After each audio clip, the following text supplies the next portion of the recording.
Hello and welcome to the world of ArcheAge. Ladies and gentlemen, I am broadcasting here from Rookborn Basin at what we have affectionately named the Bacon Strip, sort of the guild territory that we are lucky enough to own. And I want to talk to you guys today about Husbandry. Husbandry is one of many, many different skills available in ArcheAge. It's one that's much easier to do if you have land, as we are lucky enough to have. Husbandry can provide you with a number of useful products, everything from wool to goat wool, meat from butchering animals, and the pelts you get as well.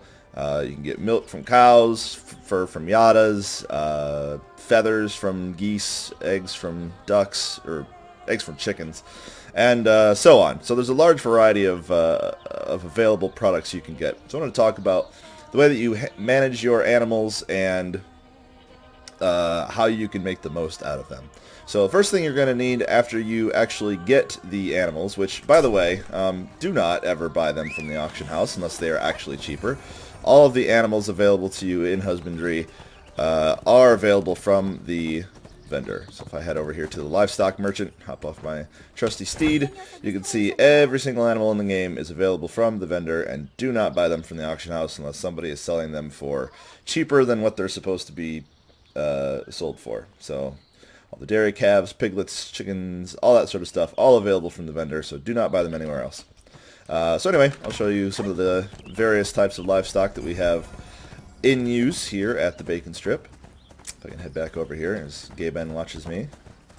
So I have some sheep. I really like the wool as I am a tailor. It's nice to have a constant supply of fabric available from them. Cows are used for their milk primarily. Some of the trade packs here that I use use a lot of milk, surprisingly enough, so have those available.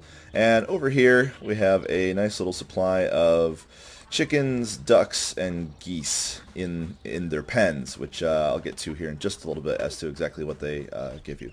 So you're going to need two things to generally be able to feed the animals that you maintain. Those two are combined feed and ground grain, which I have right there. Ground grain is pretty easy to get. All you have to have is barley, rice, or any other grain-like products. Buy yourself some blue salt and ice from the vendor. You could chop them up, and you'll get ground grain. Another option, of course, is just to buy these from the auction house. Combined feed as well can be made if you have a farmer's workstation. I believe it is the only place you can actually make combined feed. Go to Husbandry, and right here is combined feed. It takes 6 clovers, 3 pumpkins, and 2 hay bales for a bundle of 10 combined feed.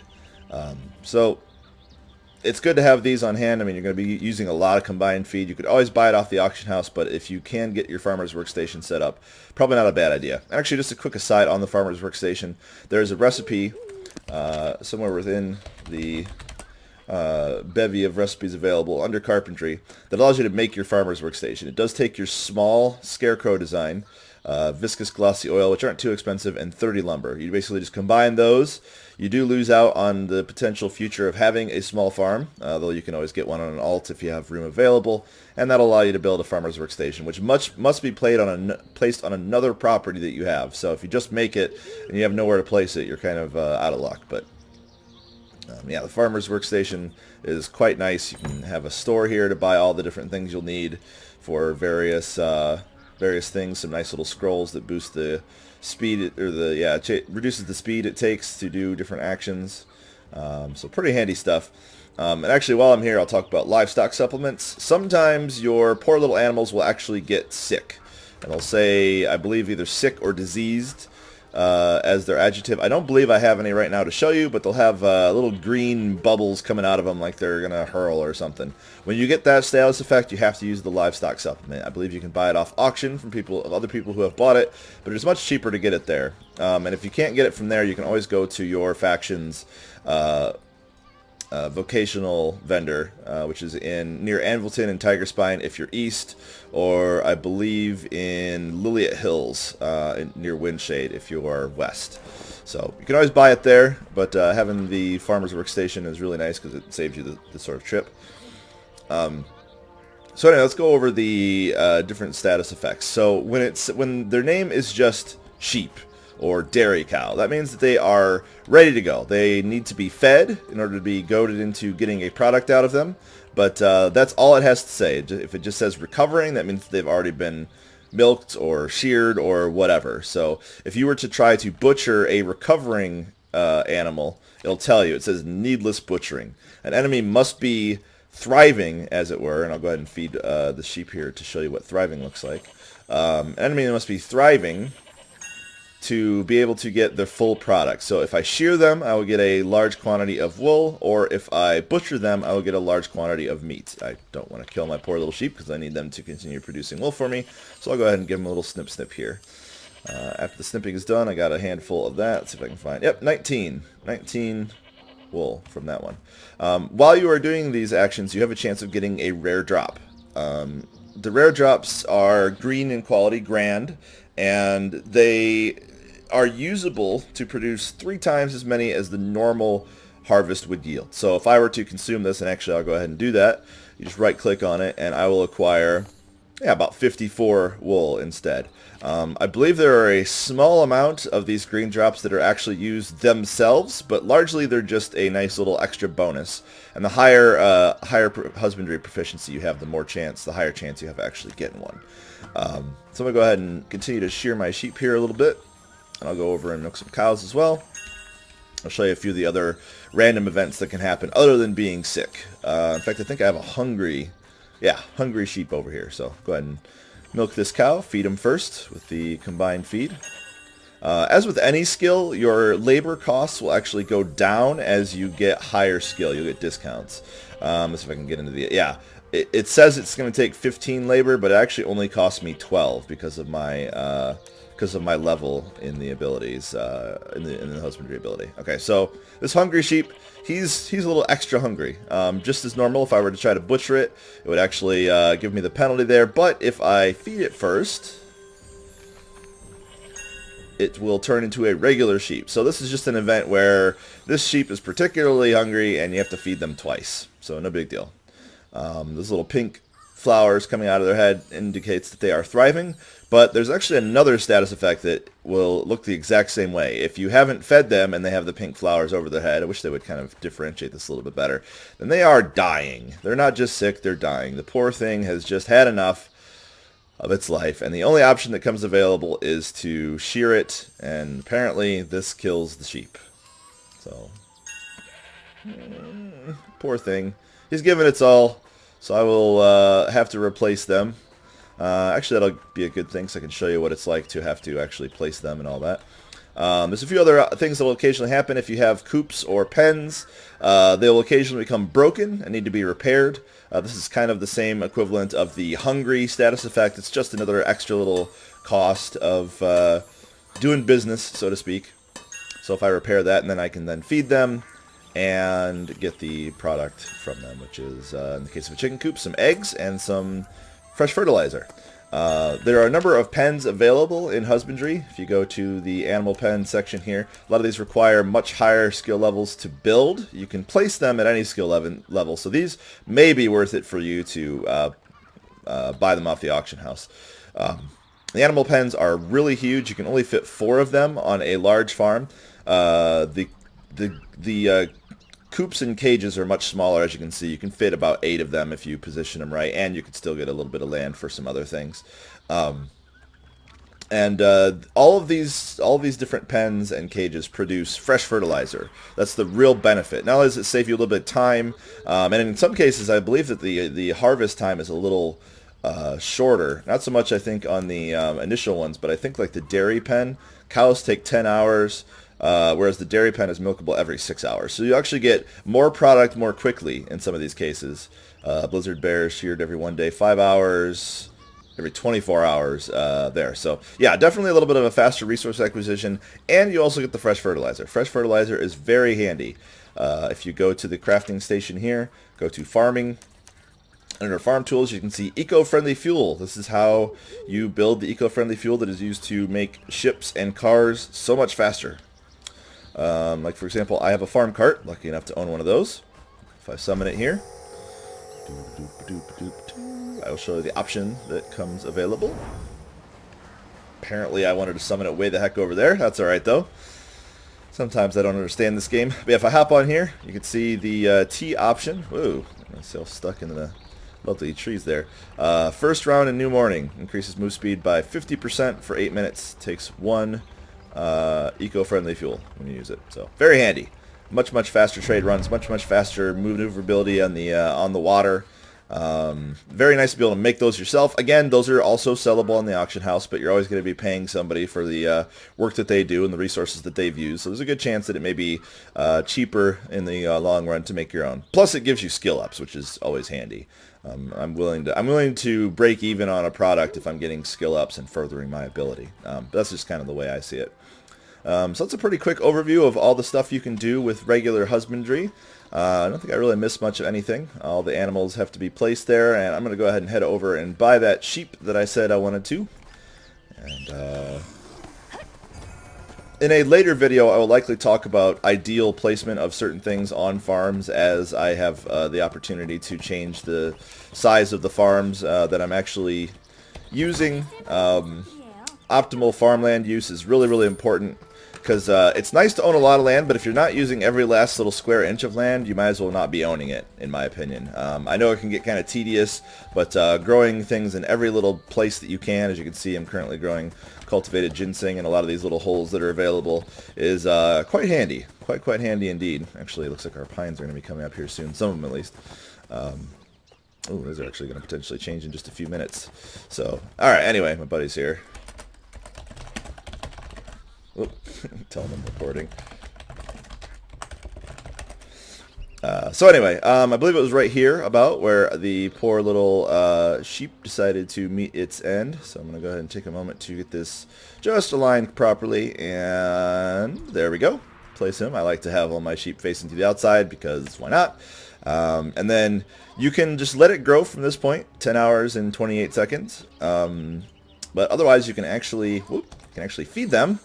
And that will accelerate their initial grow time. So we actually dropped about an hour from the initial grow time. So that's kind of nice. If you're going to let them grow overnight or otherwise don't really care if they're accelerated, you can save yourself a little bit of feed. But I'll probably be playing this 9 hours from now because I have nothing better to do. So I will likely be able to benefit from that extra little time when I'm hanging around at the house. So I'm going to go ahead and finish trimming all these guys up off camera. And I wanted to show you guys a little special something that can happen if you're lucky enough to have some of the different livestock. Where you can actually get some babies. You can do a little bit of breeding and earn yourself some mounts and other benefits. So I'll be right back with that in just a moment. Alright, I am here in Solus Headlands with Adelheid, who has graciously allowed me to witness the, well, to put it bluntly, the mating practices of the Yada. Part of husbandry with particular types of livestock or particular types of animals, there's an option to actually have them mate. The way it works is the male will turn into a Cashmere Yada stud. Males are also significantly rarer than females. Yadas are not the only type of animal that you can actually breed, but just wanted to get some footage in here while I had an opportunity. So basically what will happen is Adelheid will make use of the new option that's available with the stud, and that will send out a sort of pink wave to any of the females that are around. I don't believe they actually have to be thriving, but they can be if you really want them to. Otherwise, you can just have them in their normal status. They cannot be recovering. If they're recovering, the mating act will not work, apparently. Have a headache or something. So yeah, I think that's pretty much all I really wanted to say until we can actually see this, and then hopefully I can come back here tomorrow whenever the mating, whenever everything's finished, and actually see if she gets one. So I'll go ahead and tell her now that it's okay. Go for it, and she will enable the action here, and cheers it on. So it gets it on, and boom. Okay, so I didn't actually see the pink wave. That may be something that they maybe removed, but as you can see now, these Yadas are blushing. That means they have had some fun, and so now they have an opportunity to birth a Yada calf in about 12 hours. So that's pretty much it. And then, yeah, 12 hours from now, there will be a chance that one of them will have a Yada calf. pretty cool stuff. So I'll try to come back when that happens and see if I can't get some footage of that. Okay, I am back here in Solus Headlands with a lovely Adelheid, who was lucky enough to indeed have one of her Yadas become big-bellied. Pretty adorable. So after the timer's up, they have a chance of becoming big-bellied if they're in that radius, and that means that they are going to give birth to a lovely little Yada cub. So let's see if I can't witness the miracle of childbirth here. Let's see here. I was just recording another video a second ago. Go ahead. If I can type, go ahead and link the cub, please. Let the lovely surrogate mother, I guess, do the honors there. Grab a little baby. Oh, it's so exciting. Cute little adorable baby Yadas. Well, that's a lovely sound, isn't it?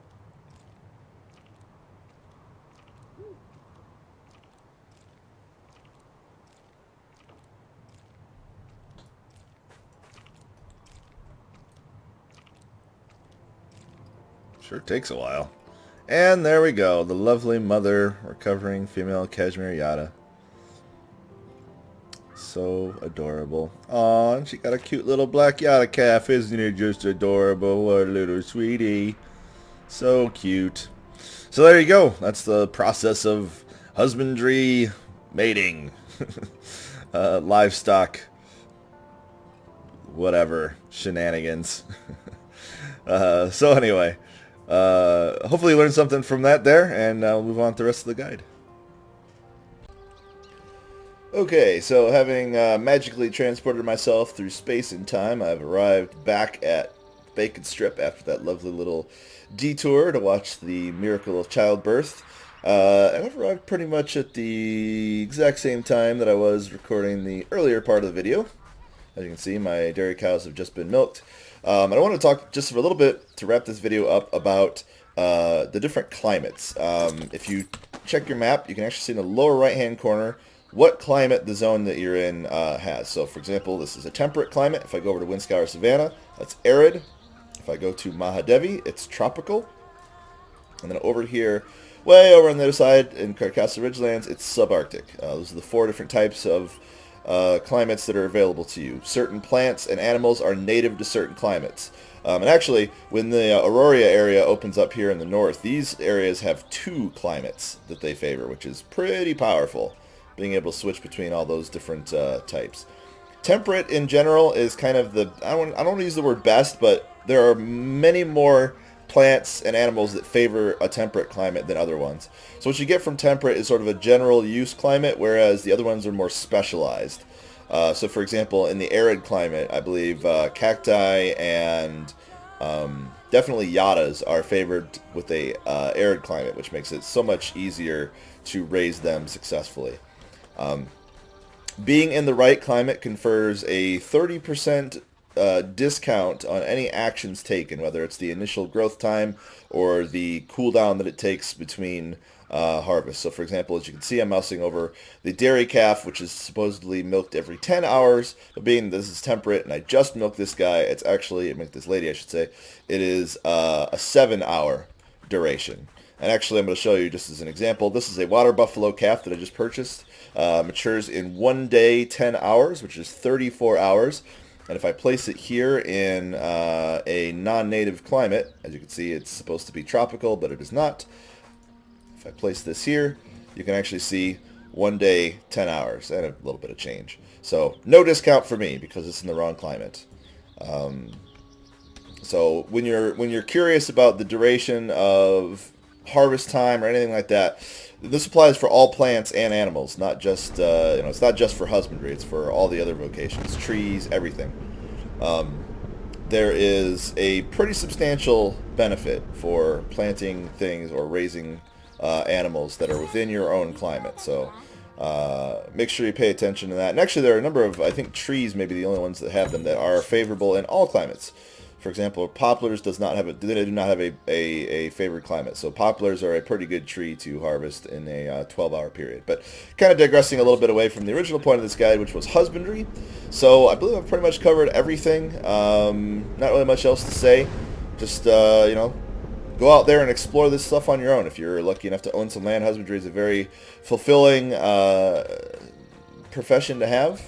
I've been doing it quite a bit. I did a lot in the alpha as well, almost up to getting closer to the 60K mark, which pretty much puts me at the end of the road in terms of all the things that I would like to be able to do with my husbandry. So that'll be pretty exciting. And yeah, I guess we'll see you around the world of ArcheAge the next time I'm here for a video. So thanks for watching. Make sure you follow me on Twitter, twitter.com/cilantrogamer, and you can check out my live stream at twitch.tv/cilantrogamer. And this is Cilantro signing off from the lovely bacon strip in Rook Barn Basin.